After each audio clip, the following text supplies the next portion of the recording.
Amerika Adliya Ministerliği 5 kişini Amerikadagi o'qituvchilarni qo'g'lash, parokandichilik silish va josuslik qilish qatorliq faoliyatlarda Xitoy Kompartiyasiga yordam berdi deb aybladi.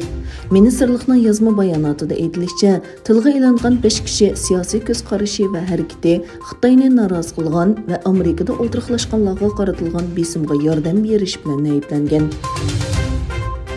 Amerika Tashqi ishlar Ministerligining bayonotchisi Ned Price, Amerika vakillar o'mikining Rimda Xitoy diplomatlari bilan ko'rishganda, agar Rossiyaga qaratilgan jazo keltirib chiqargan ziyon Beijing hukumati tomonidan to'lansa, Xitoyning ig'ir badal to'laydiganligini yetkazganligini bildirdi.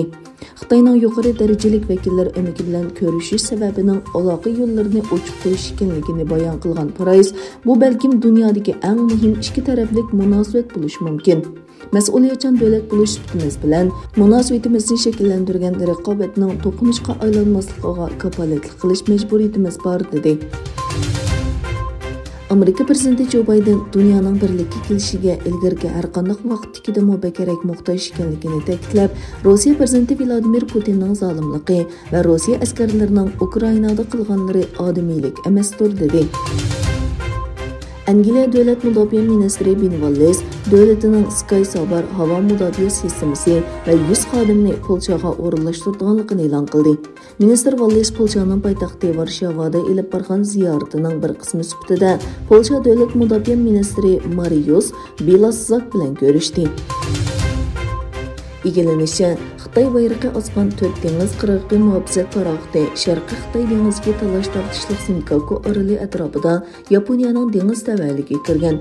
Yaponiya dengiz qirg'oqi muhofazat atrofinin rayondan ayrilish ogohlantirishi natijasida bu paraxotlar rayondan ayrilgan. Ukraina Tashqi ishlar ministri Dmytro Kuleba Lvivda Turkiya Tashqi ishlar ministri Mevlut Çavuşoğlu bilan ko'rishib, Rossiya-Ukraina urushini muzokara qildi.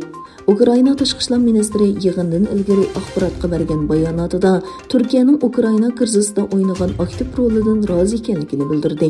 Çavuşoğlu uchrashishdan keyin Rossiyaning hujumga uchirgan Ukrainaning Lviv shahridagi Qrim tatarlarini moslashtirish markazini ziyorat qildi. Amerika Afrika armiyasining qo'mondoni general Steven Xitoyning Afrika cho'ng quruqligining Atlantik okean qirg'og'ida baza qurishi Amerikaning bexatarligiga foydasiz ekanligini aytdi.